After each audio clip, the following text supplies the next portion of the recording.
With the orcs arriving to the old world, I wanted to revisit black armor, this time showcasing two methods. For the first example, I began from a dark grey paint instead of a pure black. This will allow me to use the black to add some selective shading. Were I to begin with black from the start, I would have nowhere to go shading wise, only up in brightness. Everything else in the model was given a quick paint job already, so I can focus just on the armor for this tutorial. For a more metallic armor, I mixed black into a metallic paint, and you have two options here. You could either use acrylics like me or inks. The difference lies in the fact that by mixing into the metallics, there will be more paint overall from the amount of metallic flakes you had to start off. Due to its higher pigmentation, inks will yield a darker tone faster, adding less paint, which will result in a more metallic look. I used acrylics for a less shiny black armor, since I aim to get my highlights through chipping later. From up close, you can see the metallic base coat is not overly shiny. Back to the first example, I'll now add shadows with a 2-to-1 mix of water to paint. I'll remove excess paint from my brush since I'm not washing but glazing. My goal is to get a thin layer of paint which will darken the grey slightly to create shadows. Over on the top half of the model, I'll look to darken the downward facing parts. The transparency of the paint makes this process very forgiving.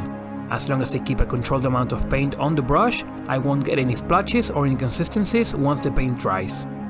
I did a second coat since the shadows weren't dark enough for my liking.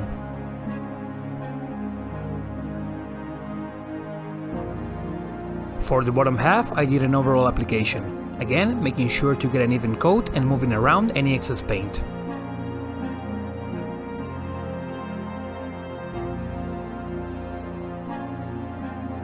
In the end, I ended up with a dark armor where the top details are lighter. You could alternatively begin from a dark base tone and just build up the highlights. But through glazes, I find I can control the darkness much better, as well as the transitions to look more natural, which is especially visible on the back of the model. For edge highlighting, I'll be using not the point, but the side of the brush. This way, it is super easy to get defined edges.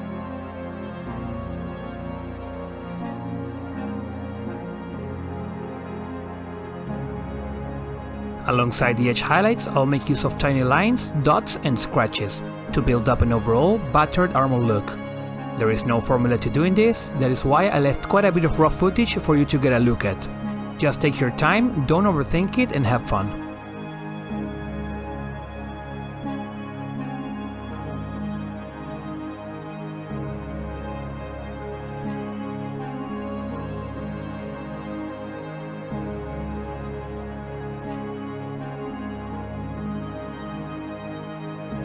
I ended up trying different things for different parts of the model. More dots on some parts, scratches on others, and so on. I had little previous experience with this technique, but it's not looking too bad.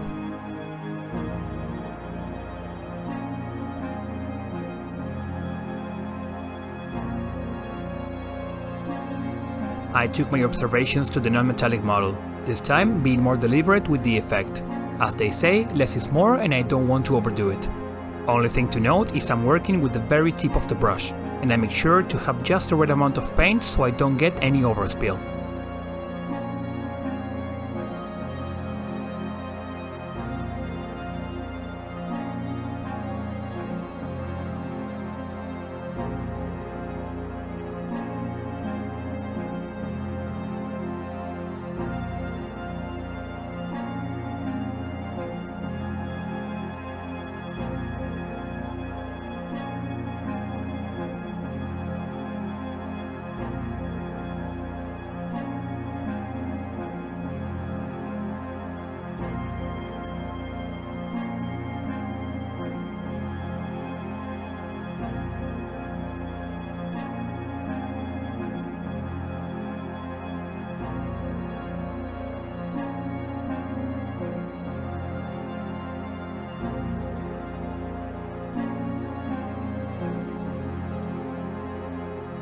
Here are the models after the base coats and highlights.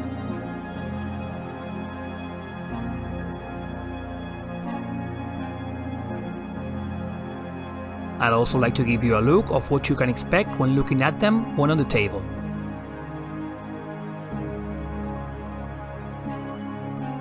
Through the use of water and black ink, I'll do a final enhancement of the shadows over on the deeper recesses. The layer of water will help the black ink find its way to the recesses just by me tapping the point of my brush to it. This is what I've come to call the water trick. Perfect for being washing, recessed shading, and like I've shown on a video linked above, even painting fire. While I'm using inks, you could use diluted black paint the same way. Maybe you won't get such a deep black on the first pass due to dilution, but you can always do another coat.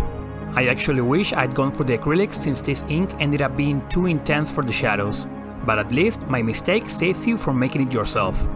Remember that had I begun from pure black armor, the option to go darker on the recesses would not be possible.